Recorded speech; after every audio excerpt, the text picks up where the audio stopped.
Hello friends, आज हम पढ़ेंगे हर्षवर्धन को। हर्षवर्धन जो है आपका टॉपिक एग्जाम के दृष्टिकोण से बहुत ही महत्वपूर्ण टॉपिक है। ये आपका यूपीएससी पेट में भी है और रेलवे एनटीपीसी ग्रुप डी में भी है। ठीक है, तो ये एग्जाम के दृष्टिकोण से आपका हर्षवर्धन टॉपिक जो है बहुत ही महत्वपूर्ण है। तो हर्षवर्धन यानी वर्धन वंश को पुष्यभूति वंश भी कहा जाता है। ठीक है, तो पुष्यभूति वंश की राजधानी कहाँ थी? तो राजधानी इसकी थी थानेश्वर। और थानेश्वर जो था वो दिल्ली प्लस हरियाणा से मिलकर बना था, ये आप नहीं भूलना। ठीक है, और इसके जानकारी के स्रोत मतलब जानकारी के स्रोत हमें कहाँ से जानकारी मिलती है हर्षवर्धन या वर्धन वंश के बारे में? तो इसके बारे में जो है दो स्रोत मिलते हैं हमें। मतलब पहले जो है वो पुरातात्विक स्रोत है और दूसरा जो है वो साहित्यिक स्रोत है। अब पुरातात्विक स्रोत में बात करें तो वंसाखेड़ा अभिलेख जो शाहजहाँपुर का था, ठीक है, और मधुबन अभिलेख जो एट्टा का था। और साहित्यिक स्रोत में बात करें तो हमें हर्षचरित का जिक्र मिलता है। और वंसाखेड़ा अभिलेख की बात करते हैं तो वंसाखेड़ा अभिलेख में जो था पूरी जो वर्धन वंश की वंशावली थी उसका उसमें जिक्र था। तो आप सबसे पहले यहाँ पर देखते होंगे कि सबसे पहले जो वर्धन वंश के राजा थे वो नरवर्धन थे। नरवर्धन की पत्नी जो थी वाजणी देवी थी और इनका पुत्र राज्यवर्धन था। दूसरे नंबर पर राज्यवर्धन प्रथम आ जाते हैं। तो राज्यवर्धन प्रथम की पत्नी अप्सरा देवी और इनका बेटा जो था आदित्यवर्धन। तीसरे नंबर पे आदित्यवर्धन आ जाते हैं। तो आदित्यवर्धन की पत्नी महासेना गुप्ता और इनका पुत्र प्रभाकर वर्धन। अब प्रभाकर वर्धन से आपको याद रखना है, प्रभाकर वर्धन की पत्नी जो थी वो यशोमती थी और यशोमती को 3 पुत्र और 1 पुत्री मतलब 2 पुत्र और 1 पुत्री हुई थी। पहला पुत्र इनका था राज्यवर्धन द्वितीय, दूसरा था हर्षवर्धन जिसके बारे में हम बात करेंगे भी, और तीसरी जो थी वो पुत्री थी और उसका नाम था राजश्री।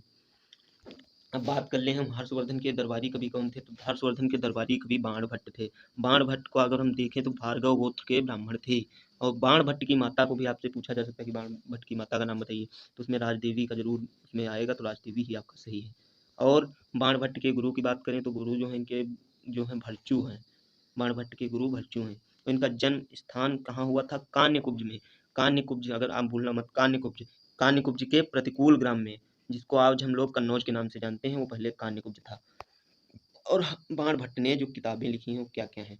तो इनकी किताबें सबसे पहले जो है उसकी बात करें तो हर्षचरित, ठीक है, उसके बाद कादम्बरी, उसके बाद चंडी शतक। तो हर्षचरित के बारे में हम बात करें तो हर्षचरित में जो है इनका मिलता है मतलब वर्धन वंश का जो है वो मिलता है। हर वर्धन वंश के बारे में नहीं, इनका जो है सिर्फ हर्षवर्धन के बारे में मिलता है। तो इसमें क्या लिखा है? तो इसमें 8 अध्याय हैं। इन 8 अध्यायों को उच्छावास कहा गया है। ये आपसे जरूर पूछा जा सकता है कि जो है हर्षचरित है उसमें अध्यायों को क्या कहा जाता है?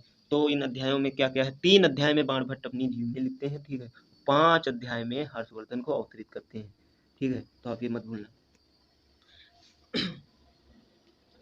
और वर्धन वंश के हम संस्थापक की बात करें तो जैसा कि आपको पता ही है, प्रभाकर वर्धन जो थे हर्षवर्धन के पिताजी थे। ठीक है, और वर्धन वंश की राजधानी थानेश्वर। अब इनकी थानेश्वर, इनकी वर्धन वंश की उपाधि क्या थी? मतलब प्रभाकर वर्धन जो थे उनकी उपाधि क्या क्या थी?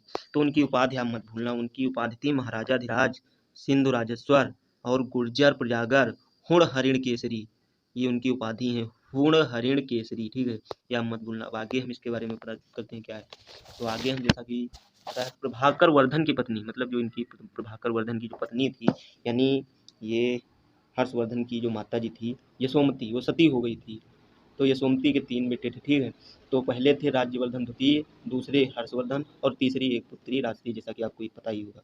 तो राजश्री का विवाह मौखरी नरेश के ग्रह वर्मा से करवाया, ग्रह वर्मा से इनका विवाह करवा दिया राजश्री का। प्रभाकर वर्धन के समय हुण आक्रमण हुआ, मतलब प्रभाकर वर्धन जो थे उनके कार्यकाल के समय में हुणों का आक्रमण हुआ।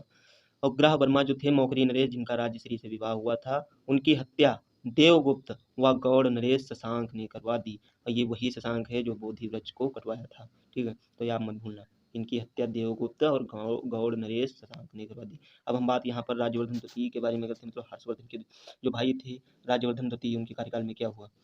तो उनके कार्यकाल में राज्यश्री जो उनकी बहन थी उनका विवाह मौखरी नरेश, जैसा कि आपको पता है ग्रह वर्मा से। मौखरी नरेश कहाँ थे? कन्नौज के थे। ठीक है, तो मौखरी नरेश ग्रह वर्मा की हत्या कर दी थी। किसने की थी? देवगुप्त और गौड़ नरेश शशांक ने। और ये जो था देवगुप्त ने राजश्री को, इनकी जब ग्रह वर्मा की हत्या कर दी तो कन्नौज के कैद खाने में बंद कर दिया राजश्री को। और राज्यवर्धन द्वितीय ने देवगुप्त की हत्या कर दी। ठीक है, राज्यवर्धन द्वितीय की हत्या गौड़ नरेश शशांक ने कर दी। मतलब कि जब ये राज्यवर्धन द्वितीय थे वो इनकी बहन के जो हत्यारे थे देवगुप्त, उनकी हत्या कर दी, और राज्यवर्धन द्वितीय की हत्या गौड़ नरेश शशांक ने कर दी।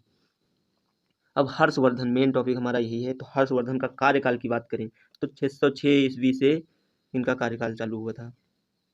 तो 606 ईस्वी में जो था वो हर्ष संवत भी लिखा गया था, जो इन्हीं के नाम पे था 606 ईस्वी में। तो इनके दरबारी कवि जैसा कि आपको पता ही है बाण भट्ट हैं, इनको मयूर से हम जानते हैं, ठीक है, इनको मयूर से भी जानते हैं। ये राजधानी जो थे अपनी थानेश्वर से कन्नौज कर लिया, क्योंकि कन्नौज का राजा जो था देवगुप्त था, और देवगुप्त की हत्या राजवर्धन ने कर दी, राजवर्धन ने कर दी। तो इन्होंने वो राज्य जो था कन्नौज जीत लिया, तो इन्होंने अपनी राजधानी थानेश्वर से कन्नौज कर दिया। अब हम बात करें आगे, तो हर्ष के विषय में जानकारी के स्रोत, मतलब हमें कहाँ से इनके स्रोत मिलते हैं। तो सबसे पहले अभिलेख से मिलते हैं। अभिलेख में आपको पता ही है मधुबन अभिलेख और वंसाखेड़ा अभिलेख। और हर्षवर्धन खुद एक राइटर थे, मतलब कि वो खुद ही किताबें लिखा करते थे। तो हर्षवर्धन की किताबें कौन कौन सी हैं आपसे पूछी जा सकती हैं। हर्षवर्धन की किताब है रत्नावली, रत्नावली, नागानंद और प्रियदर्शिका, मतलब रत्नावली, नागानंद, प्रियदर्शिका, ये हर्षवर्धन की किताबें हैं। और हर्षवर्धन के विषय में जानकारी के स्रोत, युद्ध भी इन्होंने भी लड़े। युद्ध कहाँ कहाँ लड़े, सोनीपत, फर्रुखाबाद, सोनीपत और फर्रुखाबाद। साहित्य में बाण भट्ट की हर्षचरित में इनका जो है जिक्र मिलता है। हर्षवर्धन के अन्य नाम क्या थे, ये आपको जो है जरूर याद रखना है कि ये इसमें से एक क्वेश्चन तो बनता ही है। हर्षवर्धन के नामों के बारे में बताइए। तो इनके नामों के बारे में जो हम बात करते हैं, तो इनका पहला नाम था शिलादित्य, हर्षवर्धन के अलावा, ठीक है, हर्षवर्धन के अलावा इनका नाम था शिलादित्य। शिलादित्य जो था ये हुएनसांग, जो कि आपको पता ही होगा चीनी यात्री था, हुएनसांग ने इन्हें शिलादित्य कहा था, ठीक है। और दूसरा नाम इनका अगर याद रखें तो हम सकल उत्तरायनाथ इनका दूसरा नाम है। और तीसरा नाम इनका मगधराज, मगधराज के बाद माहेश्वर, माहेश्वर नाम इसलिए इनको दिया गया क्योंकि ये शैव धर्मावलंबी थे, मतलब शैव धर्मावलंबी मतलब शैव अनुयायी, ठीक। और अब आगे हम बात करें तो हम बात करते हैं प्रयाग एवं कन्नौज में, ठीक है, याद रखना प्रयाग और कन्नौज में महामोक्ष परिषद का आयोजन किया गया। ये कौन सी महामोक्ष परिषद थी, तो ये छठी महामोक्ष परिषद थी।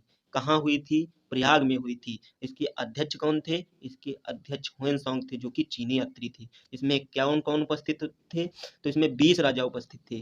3 मूर्तियां इसमें स्थापित की गई, कौन कौन, 3 मूर्तियां थी, बुद्ध सूर्य शिवा, 3 मूर्तियां थी, बुद्ध सूर्य शिवा।